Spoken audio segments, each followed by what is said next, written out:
Bismillahirrahmanirrahim. Assalamualaikum warahmatullahi wabarakatuh. Innal hamdalillah nahmaduhu wa nasta'inuhu wa nastaghfiruh wa na'udzu billahi min shururi anfusina wa min sayyiati a'malina. May yahdihillahu fala mudilla lahu wa may yudlilhu fala hadiya lahu. Asyhadu an la ilaha illallah wahdahu la syarika lahu wa asyhadu anna Muhammadan abduhu wa rasuluh la nabiyya ba'da amma ba'd. Yang sama-sama kita hormati Bapak Ibu pengurus musala, seterusnya Bapak-bapak, Ibu-ibu hadirin sidang jemaah tarawih yang dirahmati oleh Allah Subhanahu wa taala. Alhamdulillah, tak henti-hentinya kita bersyukur kehadiran Allah Subhanahu wa taala, yang mana sampai saat sekarang Allah masih senantiasa melimpahkan rahmat dan nikmat-Nya kepada kita bersama. Terutama nikmat kesempatan dan kesehatan yang masih Allah limpahkan kepada kita, sehingga kita dapat melaksanakan ibadah puasa Ramadan pada siang hari tadi dan melaksanakan qiyamul lail pada malam hari ini. Beriringan dengan itu, salawat perhatikan salam kita mohonkan kepada Allah agar disampaikan kepada baginda Nabi Muhammad sallallahu alaihi wasallam berupa ungkapan doa Allahumma sholli ala sayyidina Muhammad wa ala ali sayyidina Muhammad. Bapak-bapak, ibu-ibu hadirin sidang jemaah tarawih yang insyaallah dirahmati oleh Allah Subhanahu wa taala. Pada malam hari ini kembali kita dipertemukan oleh Allah Subhanahu wa taala dalam majelis ini dalam rangka melaksanakan qiyamul lail, menyemarakkan malam-malam bulan Ramadan. Kita cukup berbangga tadi disampaikan oleh adik kita pada pondok pesantren dari Solo, dalam rangka membagikan ilmu yang telah beliau pelajari di pondok pesantren, mereka datang di hadapan kita bersama. Kita bersyukur karena Allah berfirman dalam surat An-Nisa surat 9 ayat 9, kalau kita dilarang untuk meninggalkan generasi-generasi yang lemah. Nah, generasi-generasi seperti inilah yang harus kita dukung. Mudah-mudahan nanti sesuai berjalannya waktu beliau dapat mengembangkan ilmunya lebih dalam dan menjadi pemimpin-pemimpin negara ke depan. Amin amin ya rabbal alamin. Bapak-bapak, ibu-ibu hadirin sidang jemaah tarawih yang dirahmati oleh Allah Subhanahu wa taala. Baiklah, pada malam hari ini mungkin tidak banyak yang akan kita sampaikan. Yang pertama, sebagaimana yang telah sering kita dengarkan yang disampaikan oleh para ustaz, dai, mubalik dan lain sebagainya, terdapat dalam surat Al-Baqarah 183. Mungkin kita semua sudah hafal dengan ayat tersebut. Ya ayyuhallazina amanu kutiba alaikumus shiyam kama kutiba alal ladzina min qablikum la'allakum tattaqun. Sudah beribu-ribu kali masuk ke dalam telinga kita mungkin. Bahkan kita sendiri hafal dengan ayat tersebut, bahwasanya setiap orang yang beriman diperintahkan untuk melaksanakan ibadah puasa pada bulan Ramadan, yang ujung-ujungnya nanti Allah harapkan kita dapat menggapai titik takwa di sisinya. Namun di sini, sudahkah kita melaksanakan ibadah puasa Ramadan lebih kurang 12 dan 13 hari ke belakang sudah sesuai dengan himbauan yang Allah katakan, ya ayyuhallazina amanu? Benarkah kita orang-orang yang dipanggil oleh Allah, atau hanya sekedar kita mengaku beriman hanya untuk formalitas melaksanakan ibadah kepada Allah? Dalam sebuah buku dikatakan bahwasanya puasa itu terdapat 3 jenis orang-orang yang berpuasa. Yang pertama adalah puasanya orang-orang awam, yang kedua puasanya orang-orang terpilih, dan yang ketiga puasanya orang-orang soleh atau puasa orang-orang yang bertakwa. Puasanya orang-orang awam adalah seseorang hamba Allah yang mengaku beriman kepada Allah melaksanakan ibadah puasa, yang menahan dari haus dan lapar serta kemaluannya pada siang hari Ramadan. Yang pertama, puasanya orang awam. Yang kedua adalah puasanya orang-orang terpilih. Puasanya orang-orang terpilih adalah orang-orang yang beriman yang melaksanakan ibadah puasa pada bulan suci Ramadan. Mereka menahan diri dari haus dan lapar pada siang hari serta menjaga kemaluan mereka, serta mereka laksanakan qiyamul lail, ibadah pada malam bulan Ramadan. baik dalam bentuk sholat berjamaah, tadarus dan lain sebagainya.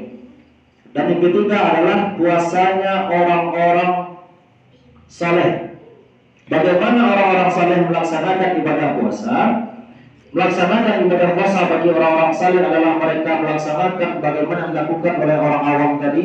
Mereka menjaga diri dari haus dan lapar. Mereka menjaga kemaluan mereka pada siang hari bulan Ramadan. Mereka melaksanakan qiyamul lail, dan tambahannya adalah mereka menjaga diri mereka dari segala perbuatan dari mengingat Allah Subhanahu wa taala. Tiga pergolongan tersebutlah bagaimana pelaksanaan orang-orang yang beriman melaksanakan ibadah puasa. Jadi mari kita tarik kembali bagaimana ibadah puasa yang Allah melaksanakan selama 11, mungkin ada yang 12 hari melaksanakan ibadah puasa. Sudahkah puasa yang kita laksanakan sesuai dengan tuntunan Allah, sesuai apa yang diinginkan Allah untuk mencapai kita takwa di sisinya, atau hanya kita mengaku orang-orang yang beriman sebagai formalitas untuk melaksanakan ibadah di hadapan Allah? Bahkan beberapa orang saudara-saudara kita melaksanakan ibadah puasa Ramadan, mereka laksanakan perintah puasa, mereka laksanakan perintah qiyamul lail, menghidupkan malam-malam Ramadan, akan tetapi mereka lupa bahwasanya suatu kewajiban tidak menggugurkan atas kewajiban lainnya. Yang paling dasar dalam melaksanakan ibadah yang akan pertama kali ditanya oleh Allah nanti adalah bagaimana ibadah sholat kita sebagai orang-orang yang beriman. Kita tahu bahwasanya ibadah sholat merupakan suatu bentuk mukjizat yang diberikan kepada Nabi Muhammad SAW tanpa ada perantara melalui para malaikat. Ini merupakan suatu wahyu yang diberikan langsung ke hadapan Rasulullah yang dijemput ke Sidratul Muntaha melalui peristiwa Isra dan Mi'raj. Diperjuangkan bukan serta-merta diperintahkan oleh Allah, langsung diajarkan oleh Nabi Muhammad SAW kepada kita untuk dilaksanakan. Bahwasanya pertama kali Rasulullah menjemput perintah sholat, kita diwajibkan untuk melaksanakan sholat sebanyak 50 kali dalam waktu sehari semalam. Akan tetapi ketika Nabi Muhammad turun dari langit ke-7 bertemu dengan Musa, apa kata Musa? Ya Rasulullah, perintah apa yang engkau jemput kepada Tuhanmu? Lalu dijawab oleh Rasulullah bahwasanya saya diperintahkan untuk mewajibkan kepada umatku untuk melaksanakan sholat sebanyak 50 kali dalam sehari semalam. Wahai Rasulullah, mintalah keringanan kepada Allah, sesungguhnya dengan sebanyak itu sangat memberatkan bagi umatmu karena umatmu merupakan umat yang lemah.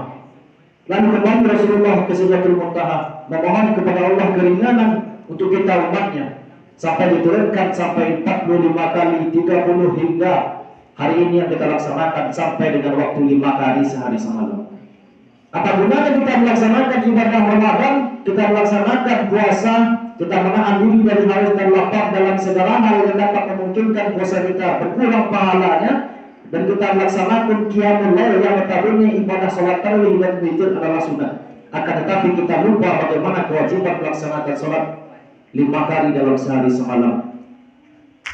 Sama halnya Bapak Ibu, awak manampung ayah join diri. Awak lah payah melaksanakan ibadah, payah-payah melaksanakan puasa yang notabene tidak dihitung oleh Allah Subhanahu wa taala. Jadi kalau memang kita tidak hanya mengaku sebagai orang beriman, tapi benar-benar merasa terpanggil bahwa kita lah orang beriman yang dipanggil oleh Allah Subhanahu wa taala, kita koreksi kembali bagaimana ibadah puasa yang sudah kita laksanakan, bagaimana sholat kita, bagaimana pelaksanaan ibadah puasa kita. Sudahkah kita jaga seluruh anggota badan kita daripada mengingat Allah, baik itu mata, telinga, mulut, kaki, tangan dan lain sebagainya? Bahwasanya banyak dari seluruh anggota badan yang dapat menggugurkan dari pahala puasa. Seperti mata sendiri, ketika kita melihat hal-hal yang tidak senonoh di luar sana yang akan mengurangi pahala puasa kita, sudahkah kita menahan akan hal tersebut? Seperti mulut kita, sudahkah berhenti kita melaksanakan perbicaraan yang membicarakan saudara-saudara kita, membicarakan aib orang lain di hadapan saudara-saudara kita? Dan sudahkah kita berhenti mendengarkan hal-hal yang di luar konteks pembicaraan yang seharusnya kita dengar selama melaksanakan ibadah puasa? Apabila hal tersebut telah kita laksanakan, Bapak Ibu sekalian, maka barulah di sana akan terbit janji Allah bagi orang-orang yang berpuasa, akan dijanjikan menjadi orang-orang yang bertakwa di sisinya. Lantas, bagaimana kita akan mencapai titik takwa kalau kita sendiri tidak tahu apa itu takwa? Takwa merupakan suatu bentuk efektivitas dari sebuah kata yang melambangkan rasa ketaatan dan ketakutan kepada Allah Subhanahu wa taala. Dalam tanda kutip, bentuk takut adalah rasa cinta dan sayang kepada Allah. Apabila kita berbicara dengan takwa, harus kembali kita tarik dulu bagaimana perintah Allah sebagai orang-orang yang beriman. Bagaimana ciri-ciri orang yang beriman banyak dijelaskan dalam surat di dalam Al-Quran, dalam surat Al-Baqarah, dalam surat Al-Mu'minun dan lain sebagainya. Sudahkah kita pelajari kembali hal tersebut yang akan menjadi pedoman kita dalam melaksanakan ibadah puasa Ramadan? Dan dalam hal tersebut ada nilai-nilai yang dapat kita tarik dari pelaksanaan ibadah Ramadan yang akan mengantarkan kita dalam kehidupan dunia yang baldatun thayyibatun wa rabbun ghafur. Nilai yang pertama adalah kita dapat membulatkan tekad. Nilai yang ada pada bulan Ramadan sebagai bentuk pembulatan tekad kita sebagai orang yang beriman. Bagaimana pelaksanaan orang-orang yang beriman membulatkan tekad? Kalau kita orang Islam, kita mengaku orang beriman, tekad dalam diri kita dinamakan dengan nawaitu atau niat. Kalau bagi orang-orang yang ateis, tidak bertuhan dan lain sebagainya, memang disebut dengan membulatkan tekad. Kenapa demikian? Karena ketika ingin melaksanakan sesuatu, tekadlah yang harus ditimbulkan dari diri sendiri.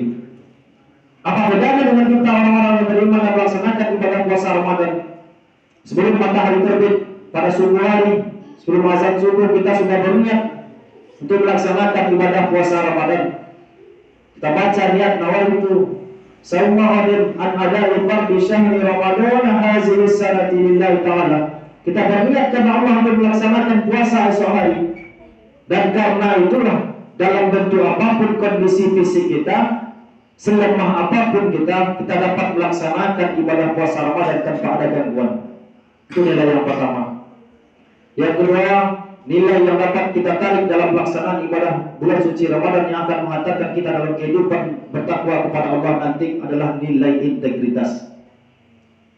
Bagaimana puasa Ramadan dapat mengantarkan kepada nilai integritas? Nilai integritas itu sendiri adalah suatu bentuk kepercayaan diri di mana kita mengaku selalu diawasi tanpa adanya orang yang mengawasi. Sebagai contoh, bentuk integritas kita dalam melaksanakan ibadah puasa Ramadan, Bapak Ibu sekalian. Ketika sudah masuk azan subuh, kita yakini diri kita bahwasannya pada siang Ramadan kita tidak boleh untuk makan dan minum dan melakukan kegiatan yang dapat membatalkan puasa kita. Padahal pada siang tersebut kita berada dengan kondisi di rumah sendirian, masuk ke kamar mandi tanpa ada orang lain dan sebagainya. Bisa saja ketika kita melaksanakan ibadah puasa tanpa ada yang melihat, kita minum seteguk air atau bahkan kita rendam kepala kita ke dalam ember sambil membatalkan puasa, tidak ada yang tahu. Akan tetapi menunjukkan kita sebagai manusia yang berintegritas, tetap kita laksanakan ibadah puasa dengan keyakinan bahwasanya Allah menyaksikan semua perbuatan kita. Dalam ilmu tarekat dinamakan disebut dengan wahwa ma'akum innama kuntum, dan dia bersama aku dimanapun aku berada. Ketika nilai tersebut sudah kita terapkan ke dalam diri kita, kita yakin walaupun tidak ada orang yang mengawasi, walaupun tidak ada orang yang melihat, kita yakin bahwasanya apapun perbuatan kita sehari-hari disaksikan oleh Allah Subhanahu wa taala. Itulah salah satu bentuk nilai integritas dalam menjalani ibadah puasa. Dan yang ketiga, nilai yang dapat kita tarik dalam melaksanakan ibadah puasa Ramadan adalah kita dapat merasakan perasaan atau rasa yang dirasakan oleh saudara-saudara muslim kita ketika mereka berada di luar bulan Ramadan. Mereka merasakan haus dan lapar, bukan karena dipaksa atau terpaksa, tapi karena kondisi yang membuat mereka merasakan hal tersebut. Maka pada bulan Ramadan diberikanlah satu bulan dari 12 bulan oleh Allah Subhanahu wa taala, agar kita dapat merasakan apa yang dirasakan oleh saudara-saudara kita di luar sana. Jangankan untuk 2 kali dalam sehari semalam mereka melaksanakan makan atau minum. Untuk melaksanakan makan 1 kali 2 hari saja mereka sudah sulit. Bahkan harus mengemis dan lain sebagainya untuk dapat makan, mempertahankan kehidupan mereka. Dan ketika kita berada di bulan Ramadan, itu yang kita rasakan. Kita laksanakan puasa mulai dari terbit matahari. Kita tahan rasa haus dan lapar sebagainya. Dan itu yang akan menggambarkan kepada kita bagaimana kita hidup bersosial di masyarakat. Bahwasanya ketika ada saudara kita dalam kesusahan, seperti inilah rasa yang mereka rasakan. Allah ingin kita merasakan hal tersebut, sehingga nanti akan menjadi pembelajaran bagi kita ketika Ramadan meninggalkan kita.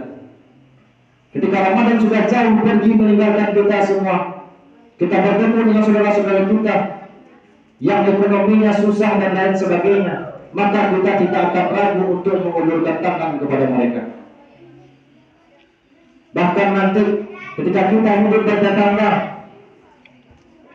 hidup bermasyarakat, kita membuat masakan yang bumbunya tercium sampai ke tetangga sebelah, maka nanti ketika nilai yang kita ambil dari bulan Ramadan, kita merasakan bagaimana pedihnya kehidupan mereka, kita berani untuk menyisihkan, bahkan berbagi makanan dengan mereka. Dan apabila nilai-nilai yang ada pada bulan suci Ramadan tersebut kita bawa jauh meninggalkan Ramadan nanti, maka terjadilah kehidupan di dunia ini, kehidupan yang baldatun thayyibatun wa rabbun ghafur. Bapak-bapak, ibu-ibu hadirin sidang jemaah tarawih yang dirahmati oleh Allah Subhanahu wa taala.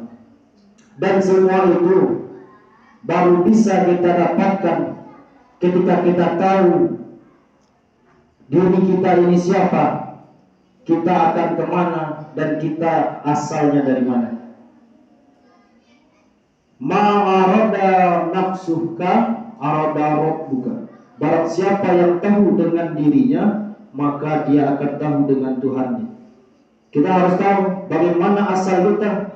Ketika kita ditiupkan ruh oleh Allah Subhanahu wa taala pada usia kandungan 3 bulan, kita sudah menekan kontrak dengan Allah untuk mengucapkan kalimat syahadat la ilaha illallah Muhammadur Rasulullah. Kita berjanji kepada Allah akan melaksanakan ibadah salat. Kita berjanji kepada Allah akan taat kepadanya, akan menjadi orang-orang yang beriman di dunia ini. Akan tetapi ketika kita sudah balik berakal, kita lupa dengan perjanjian kita kepada Allah. Bukan kita tidak tahu, kita tahu kalau kita sudah menekan kontrak dengan Allah, akan tetapi kita lupa. Sengaja melupakan bahwasanya kita diciptakan di dunia ini hanyalah untuk beribadah kepada Allah Subhanahu wa taala. Bahkan seorang sahabat pernah mengatakan dengan nada yang cukup tinggi, yang membuat para sahabat lainnya merasakan bahwasanya ia kontroversi dengan ajaran yang dibawa oleh Nabi Muhammad SAW.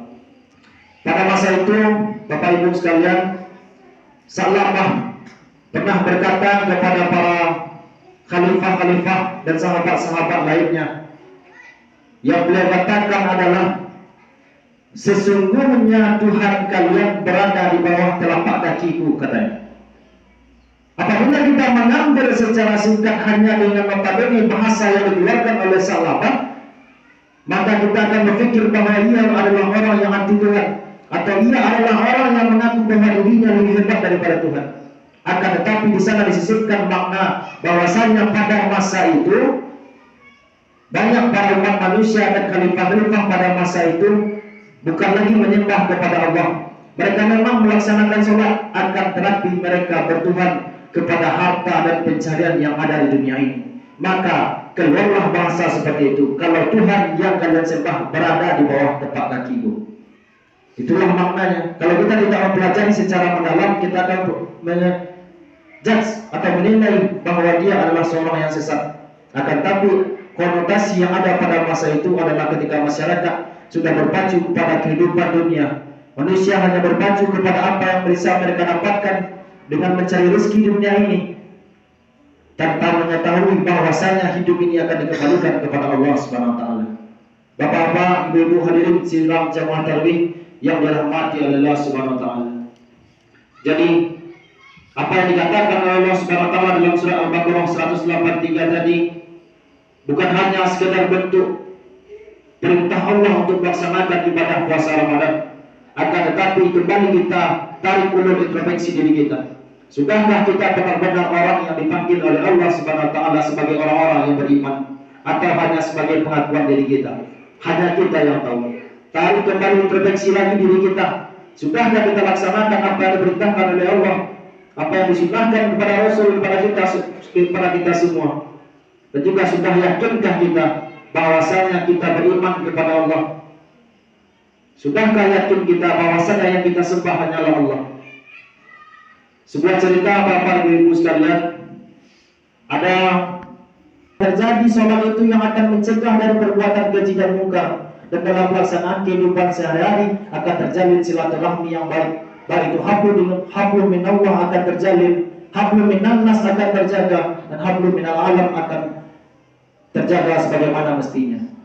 Dan ketika hal tersebut kita konotasikan dengan keadaan pada bulan suci Ramadan, himbauan kepada orang yang beriman, dan nanti setelah pelaksanaan ibadah puasa kita disucikan kembali dan menjadi orang-orang yang bertakwa di sisi Allah, baru bisa kita dapatkan. Bukan hanya karena puasa notabene-nya kita puasa pada bulan Ramadan dan qiyamul lail untuk mendapatkan ibadah puasa, tapi dengan itulah keimanan yang ada dalam diri kita yang akan menjadikan kita orang-orang yang bertakwa dan taat kepada Allah Subhanahu wa taala. Mudah-mudahan apa yang kami sampaikan dapat membolak-balikkan hati kita kembali, dapat merefleksikan diri kita kembali. Sudahkah benarkah pelaksanaan ibadah kita selama ini? Yang kita harapkan semoga Allah menjadikan kita orang-orang yang bertakwa di sisinya. Amin, amin, ya rabbal alamin. Mungkin hanya itu yang dapat kami sampaikan pada kesempatan kali ini. Kalau ada kata-kata kami yang salah, kalau Mbak Pintu Orang Minang mengatakan capek mulut tangan tuan, capek tangan tajam buan, capek kaki telangkan, kami mohon maaf. Tapi apabila ada kebenaran yang terucap dari ucapan kami, itu semata-mata hanya karena Allah Subhanahu wa taala. Demikian kami akhiri dengan wabillahi taufiq wal hidayah. Wassalamualaikum warahmatullahi wabarakatuh.